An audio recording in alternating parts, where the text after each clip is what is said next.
Hey, how we doing, everyone? Welcome back to another video from us here at Nova Combat.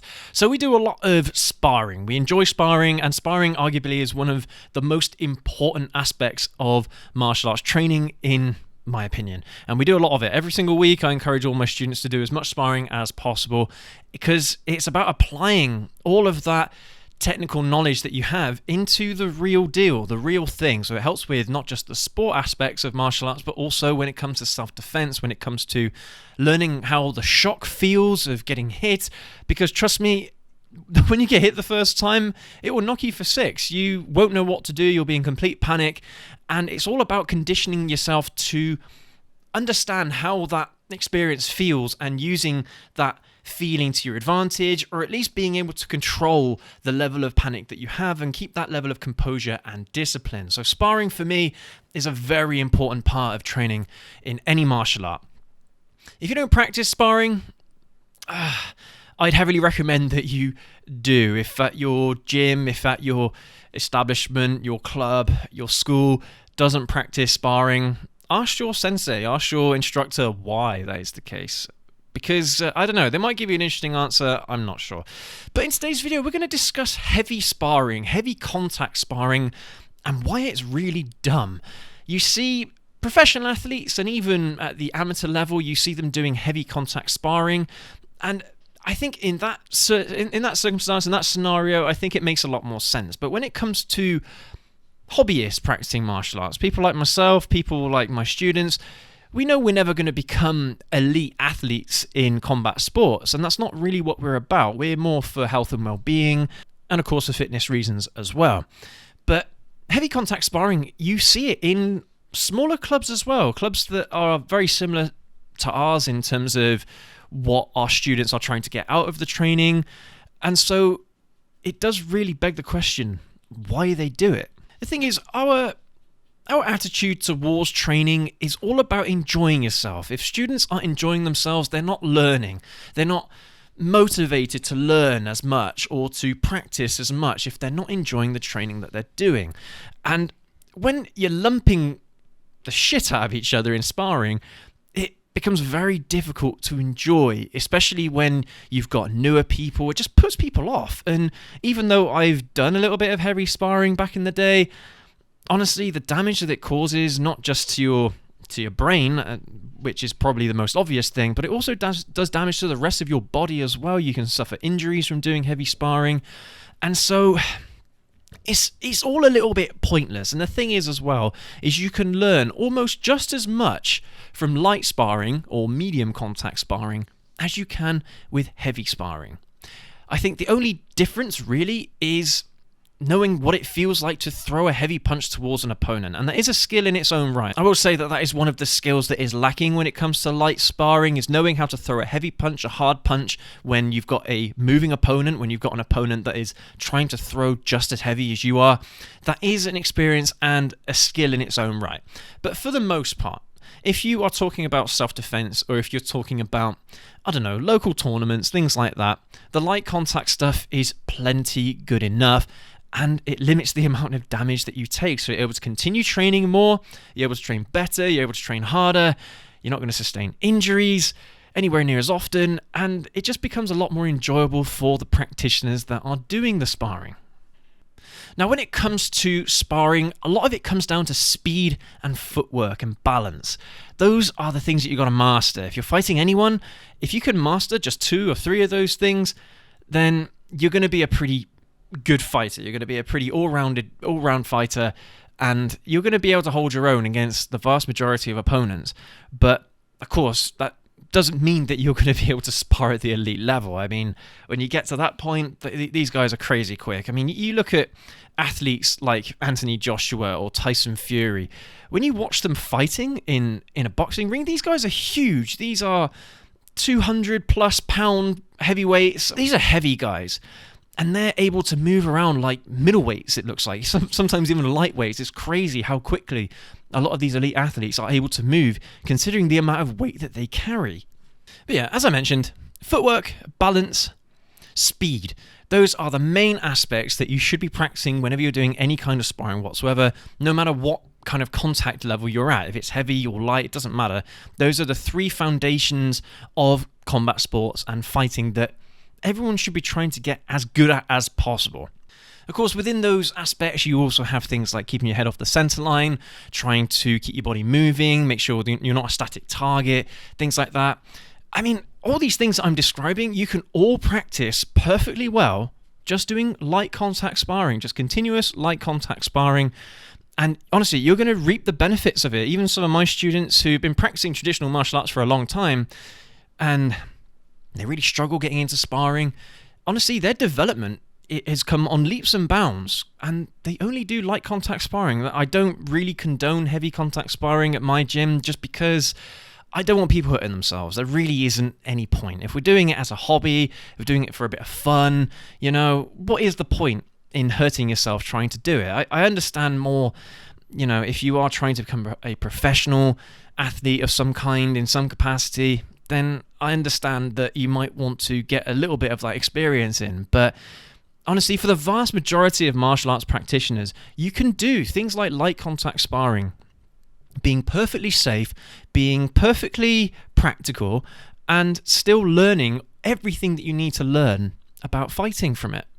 And there is an argument to be made that even at the elite level, if you are doing heavy contact sparring in a fight camp before a big fight, I mean, you're risking so much. You're risking injuries before the event, and every single one of these combat sports athletes seem to be going into their fights with injuries.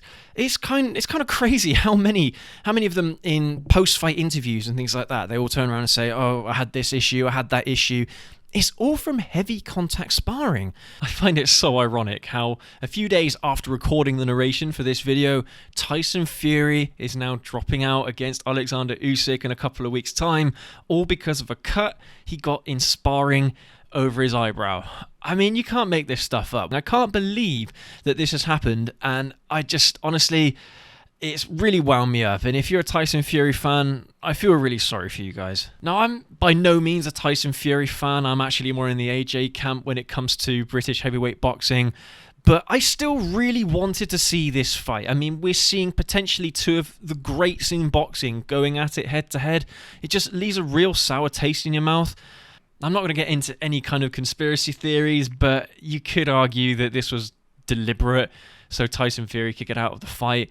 I hope that isn't the case, but I mean, Tyson Fury as a fighter is notorious for ducking the big fights. You can't even say these days that Deontay Wilder was a big fight, considering how he got absolutely destroyed by Parker at his last showing. But anyway, enough of that. Let's get back to the original narration of this video. Imagine if these athletes were 100% before going into a fight. I understand that conditioning is a thing, and that is important, but there are other ways to condition the body without, as I mentioned, lumping pieces of shit out of each other. There's just no need. There's absolutely no need to be going as heavy as some of these athletes are. And it's just a case of understanding what it is you're trying to get out of one of these sparring sessions. Because as much as hitting someone hard is an experience in its own right, it's not the only thing, and it's quite a one-dimensional view of how to practice before a big fight, in my opinion. And don't get me wrong, I'm not some kind of elite trainer or something like that, but honestly, I mean, you hear Conor McGregor, and when he's in interviews, I don't know if he's telling the truth or not, but when he was practicing or learning, when he was coming up the ranks in his local MMA gym, he would say how, they would go there every weekend, and what they would do is try and knock each other out. And I mean, okay, maybe that's just an Irish thing because Ireland has got a culture around that kind of stuff, I think, but it's not necessary. Even for professionals, it's not necessary. And I'm curious whether or not, or how many of these elite athletes are using old-fashioned heavy contact sparring sessions to practice for a big fight. I bet you it's quite an archaic thing, and anyone who is in the fight game, anyone who is at the amateur level or the pro level or semi-pro level, let me know down in the comment section what it's like for your athletes. If you're training someone for a fight, do you train them in light contact sparring or heavy contact sparring? I think it's more of a modern idea because you're trying to protect your athlete. I mean, when they're going into the fight itself, they're putting their lives on the line. You don't really need them putting anything more at risk beforehand in preparation for the fight if you know that there's going to be quite a high chance of them sustaining some kind of injury, some kind of concussion actually in the fight itself. And so coaches have a responsibility to protect their athletes, and I don't think heavy contact sparring protects the athlete all that well. I mean, a lot of it does come down to kind of trusting the athlete that when they do encounter that heavy contact, that they'll be prepared for it and they'll know what to do and they won't panic. But again, once you get hit in the face, and even if it's just semi-contact, you get hit in the face, it still doesn't feel that great, to be honest with you. No, it's not going to feel like a broken nose. It's not going to feel like, I don't know, a swollen lip or a hematoma or something like that. But at the same time, do you really want to give your athletes that kind of treatment before a big fight, or see how they deal with it when they're actually in the fight? And I think that probably says a lot about the athlete themselves in terms of their resilience and in terms of how much they actually want to win. That is quite a big aspect of fighting, and so many people give up from fight training or amateur pro fight training because they simply don't like the contact. They can't take it. And there's nothing wrong with that. You know, some people can hack it, some people can't. It's just the way it is. And you'll find that athletes at this elite level, when they get hit like that, they relish it. They want more of it. They want more of that punishment. It drives them forward. It's like a mental thing for them. These are all things that play into the contact of an actual fighting event, but they don't really have to take that into account when it's in the training camp. Most of the training in a training camp should be getting the basics down, the strategy as well against the opponent, if it's that kind of fight, if you know who you're fighting against, what the strategy is going to be, trying to practice some drills around that strategy, endurance, of course, some body conditioning, because of course there's lots of ways you can train the body to be conditioned that don't, you know, there's not as much chance of injury occurring when you're doing body conditioning, and running as well, endurance, stamina, all that stuff is really important. Strength conditioning training, of course, as well, is a big one. These are all things in my mind that come before doing heavy contact sparring before a big fight. I don't know, that might be my naive point of view because we only do light contact sparring, and my experience of heavy contact sparring, and unless it's for that elite level, I really don't see any application for it whatsoever. So, but let me know what you think down in the comment section below. If you've been there, if you've been at that semi-pro level or that pro level or that amateur level, what's it like for you? Did you appreciate the more heavy contact side of sparring in preparation for a big fight, or was it more of the light contact stuff and then leaving the heavy stuff for the event itself? Yeah, let me know what you think down in the comment section as always. And if you're doing heavy contact sparring at your gym, ask your coach why, and they should be able to tell you. And if they give you some, I don't know, bullshit argument for why you do heavy contact sparring, a lot of the time it's not necessary. You don't want to suffer concussions. You don't want to be going home with black eyes and things like that, broken noses.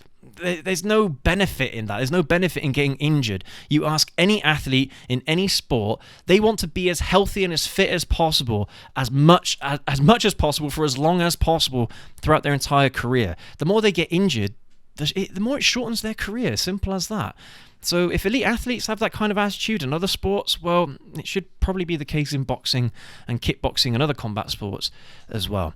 But anyway, that's my take on it all. Let me know what you think down in the comment section, as I mentioned earlier. Leave a like, get subscribed, and we will catch you all in the next video. Have a good one.